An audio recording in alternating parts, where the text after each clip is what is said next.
simple, hein. C'est dans la Bible, c'est dans le christianisme. Bon, quand je vous écoute, vous avez dit, on a plusieurs fois parlé, vous avez dit que Jésus est Dieu.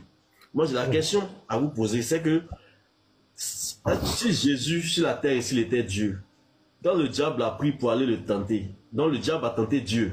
Moi, c'est ma question qui est là. Philippiens, le chapitre 2, à partir du verset 5. Tu as pris mon verset. Bon, attends, je vais lire. Comme j'avais déjà sorti ça, je lis.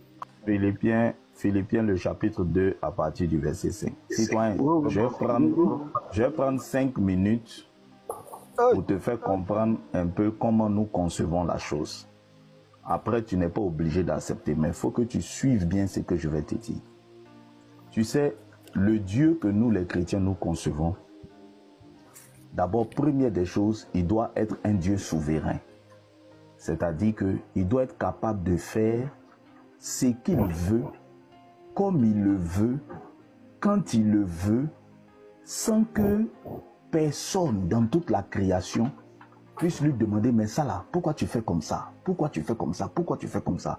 Parce que toute la création lui appartient. Et aucune créature, aucune création n'a le droit de lui poser des questions. Je vais appuyer sur quelque chose pour que tu comprennes. Un homme ne peut pas coudre un habit pour porter à Dieu. C'est-à-dire, un homme ne peut pas dire à Dieu que non, Dieu, pour que moi je t'accepte comme Dieu là, je veux que tu te comportes comme ça. Moi, si tu ne te comportes pas comme ça, que tu te comportes autrement, je ne te reconnais pas comme Dieu. Qui est l'homme pour poser des questions à Dieu? Moi, j'ai créé mon monde. Ce monde-là n'existait pas. Je vais parler à la manière de Dieu. J'ai fait le monde là. Bon, je veux faire ce que je veux. Qui es-tu pour me dire que pourquoi je... C'est-à-dire que nous ne concevons pas un Dieu à qui l'homme peut dicter sa conduite. L'homme ne peut pas dicter la conduite de Dieu. Pasteur, envoie le verset. Jean 36, verset 22 à 23. Dieu est grand par sa puissance. Qui saurait enseigner comme lui? Qui lui prescrit ses voies? Qui ose dire, tu fais mal? Il fait ce qu'il veut, comme il veut. C'était pour confirmer ce que tu dis. Vas-y. Voilà. Ça, c'est la première des choses. C'est la conception des chrétiens de Dieu. Là, c'est ça d'abord. Ça fait un. On met à côté. Deuxième des choses. Nous, les chrétiens, nous disons que si notre Dieu est Dieu, il doit avoir la capacité de faire tout ce qu'il veut sans aucune limite. C'est-à-dire, n'importe si quelqu'un vient, je vais parler à la manière humaine maintenant. Si quelqu'un vient tester Dieu dans tous les domaines, Dieu doit pouvoir relever le défi. Et le plus grand défi pour un Dieu, c'est d'être capable de devenir un homme sans perdre sa divinité. C'est une équation difficile à résoudre. Il faut que ça là, vous mettez ça dans votre tête. Pourquoi? Parce que dans votre tête, votre Dieu Allah, s'il devient un homme, il ne sera plus capable d'être un homme et d'être Dieu en même temps. Il ne peut pas. Est-ce que vous voyez?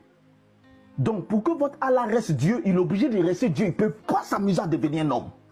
S'il devient un homme, il va perdre sa divinité. Or, notre Dieu, il est capable de devenir un homme et en même temps de rester Dieu. Ça met ça aussi à côté.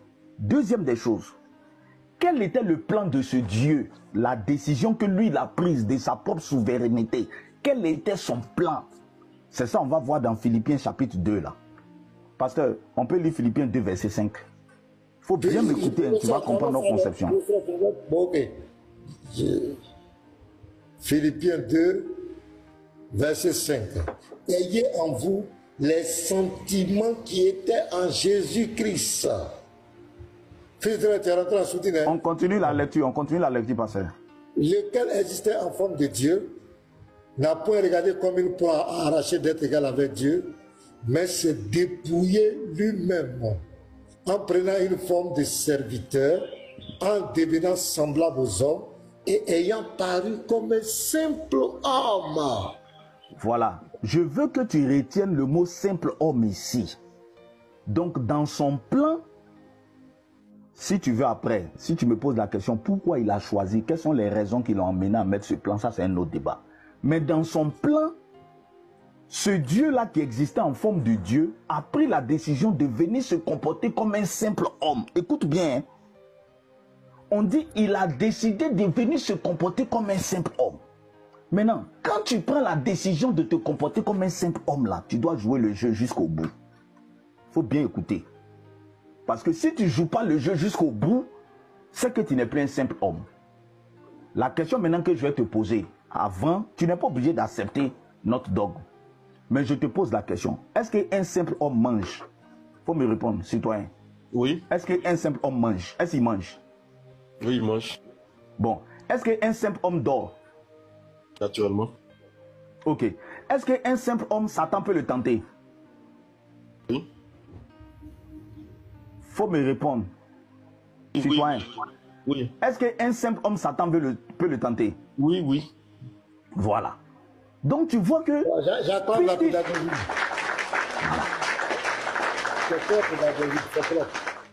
Puisqu'il était venu jouer un rôle.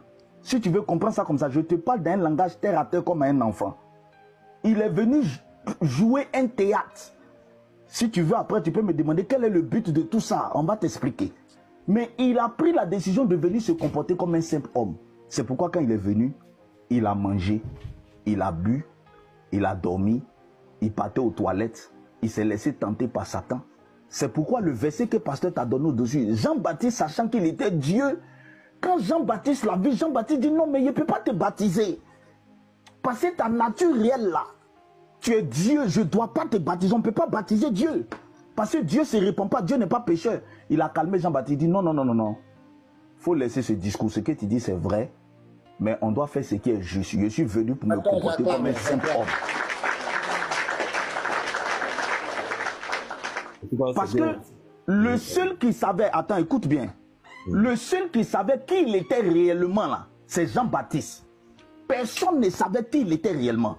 Voilà pourquoi la Bible dit que Jean-Baptiste a été envoyé pour baptiser afin de l'identifier, pour montrer au monde qui il est.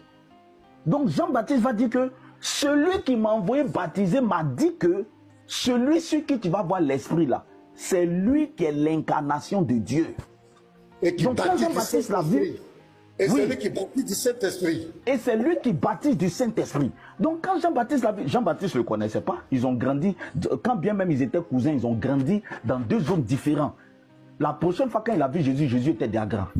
Donc pendant que lui, il était en train de faire son baptême, Jésus est venu, il a vu l'Esprit descendre sur lui. Et puis il a dit aux gens, voilà, moi je ne suis pas venu sur la terre pour être un prédicateur ou bien pour être un prophète. Je suis venu pour que vous puissiez reconnaître qui? C'est lui qui est là. Donc quand Jésus s'est déshabillé, Jésus voulait se baptiser, il dit non, non, non, non, est-ce qu'on baptise Dieu? Comme toi tu as dit, on ne baptise pas Dieu. Et puis Jésus lui a dit non, non, non, non. Je suis venu là pour me comporter comme un simple homme. Voilà, on doit accomplir donc ça. de la même manière que les hommes doivent être baptisés, il faut que je me baptise. Deuxième des choses que je vais te poser, est-ce qu'un simple homme prie? Réponds à ma question. Voilà.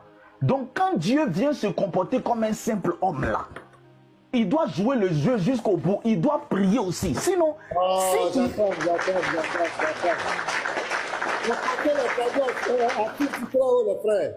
les chrétiens, ils vous sont pas envoyés les roses, mon frère. Vas-y, c'est propre. Est-ce que tu comprends? Donc, s'il vient que dans son comportement, il fait quelque chose qui ne correspond pas à ce qu'un simple homme fait, il a trahi lui-même sa parole. Toi, tu dis que tu es quitté, personne ne t'a appelé. Tu étais Dieu, tu étais en haut là-bas, nous, on ne t'a pas appelé. Mais tu as dit au prophète que tu vas montrer ton pouvoir en devenant homme et en restant Dieu. Tu vas montrer que toi, dans ce monde-là, tu peux faire tout ce que tu veux comme tu veux. Tu as annoncé ça dans les prophéties. Non, laisse. C'est notre dogme. Tu n'es pas obligé de comprendre. Ah, ok. Donc, du moment où tu as dit ça là, tu es Dieu, ta parole t'a condamné, tu dois venir faire ça. Donc, quand tu descends, que tu viens là, il faut que tu te comportes comme un simple homme. On doit te voir dormir. Voilà pourquoi dans la barque, il dormait. On doit te voir marcher, sinon Jésus pouvait s'envoler. Il pouvait s'envoler. Mais si tu t'envoles là, tu n'es pas en train de te comporter comme un simple homme. Est-ce que nous les hommes on s'envole? On ne s'envole pas. Donc il marchait avec ses disciples. Il devait avoir faim, il a eu faim. Par moment il était fatigué. Maintenant, deuxième question que je vais te poser. Est-ce qu'un simple homme meurt? Réponds à ma question. Oui. Alors, donc du moment où il est venu se comporter comme un simple homme, il doit avoir part à tout ce que les humains ont. Jusqu'au bout. Attends, je lis rapidement. Hébreux chapitre 2, verset 14. Ainsi donc, puisque les enfants participent au sang et à la chair, il y a également participé lui-même, afin que par la mort, il anéantisse celui qui a la puissance de la mort, c'est-à-dire le diable, et qu'il délivra tous ceux qui, par crainte de la mort, étaient toute leur vie retenus dans la servitude. Merci, professeur. Tu vas reprendre ce test encore, lentement, le début, s'il te plaît, professeur. Ainsi donc, puisque les enfants participent au sang et à la chair. Mais oui, mais pause. Écoute ici le verset. Le verset dit, puisque les enfants dont on parle ici, c'est les humains. Puisque les humains sont faits de chair et de sang, et que, je vais compléter, dans l'autre verset que je t'ai dit, lui, il a dit qu'il va venir se comporter comme un simple homme. Les hommes là, ils sont faits de chair et de sang. Puisque, continue, professeur. Il y a également participé lui-même. Voilà, lui aussi, comme il a dit qu'il vient se comporter comme un simple homme, il a participé aux mêmes conditions qu'un homme fait de chair et de sang. Professeur.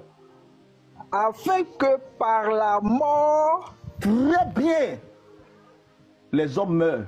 Toi et moi, là, citoyens lambda, on est en train de faire TikTok, on est en train de bavader beaucoup. Un jour, nous allons mourir. Effectivement. Donc, si Dieu prend la décision de venir se comporter, tu vois, je parle au conditionnel et j'ai dit, si Dieu, depuis que je parle, si tu suis bien, je mets un si devant, parce que je m'attends à ce que tu me poses une question. La question à laquelle je m'attends, c'est, est-ce que Dieu a pris la décision de venir faire ça? Est-ce que Dieu a pris la décision? Notre Dieu, il ne parle pas de Allah. Est-ce que nous, notre Dieu, dans notre Bible, là, il a pris la décision de venir? Voilà pourquoi je parle au conditionnel, pour qu'on soit d'accord. Si Dieu prend la décision de venir se comporter comme un être humain, de la manière les hommes meurent là, il doit aussi mourir. Voici pourquoi il est mort. Donc, Dieu ne meurt pas. Écoutez, là nous sommes d'accord avec vous. Dieu ne peut pas avoir mal, Dieu ne pleut pas. Mais si Dieu prend la décision de se comporter comme un simple homme, nous disons oui, il doit pleurer. Oui, il doit mourir. Il doit mourir. Permettez-moi de parler aussi. Okay. Non, Sainte, tu vas parler. Tu vas parler. Je vais chuter. Dernière chose que je vais te demander, citoyen lambda. Oui. Si Dieu décide de se comporter comme un simple homme, il doit parler comme un être humain ou bien il doit parler comme un Dieu? S'il décide de se comporter comme un homme. Sa façon de parler là. Toi, selon votre conception, il doit parler comme un homme. Il doit parler comme un homme. Très bien. Voici pourquoi quand on lui demandait qui es-tu, il disait le Père qui m'a envoyé. Voici pourquoi il ne pouvait pas dire aux gens je suis Dieu. Parce que du moment où tu dis je suis Dieu, tu n'es plus en train de te comporter comme un homme. Du moment où tu dis que je me suis envoyé moi-même, tu as décidé de venir. Maintenant, là, tu es en train de m'édifier. En fait, moi-même, voilà. Là, aujourd'hui, j'ai compris la fin de divinité de Jésus, là. J'acclame encore. Voilà. Tu as décidé de venir te comporter comme un homme. Le verset dit qu'il a décidé même de venir se comporter comme un serviteur. Donc, il faut te comporter comme un serviteur. Un serviteur, quand il parle, il doit dire que Dieu m'a envoyé. Un serviteur, quand il parle, il doit dire que ce que je fais là, ce n'est pas moi qui fais, c'est Dieu qui fait. Tu dois parler comme un serviteur, tu dois prier comme un homme, tu dois jouer le jeu. Voici notre conception des choses. Maintenant, oui, je te laisse. Vas-y. Non, tu as été très clair. Tu as dit beaucoup de choses. Ce qui me plaît. Laisse le truc. Je dois poser les deux. Attendez, je vais descendre. Voilà, c'est les citoyens qui parlent. Je précise, c'est les citoyens qui parlent. Okay. Vas-y, citoyen. Fils très haut. En tout cas, tu as été très démonstratif. Tu as expliqué clairement votre conception de la chose. Et comme tu l'as bien dit, c'est votre conception, je ne suis pas obligé de croire. Mais toujours est-il que tu as expliqué selon ta logique et tu as été très concis dedans. Ça, c'est clair. Maintenant, attends.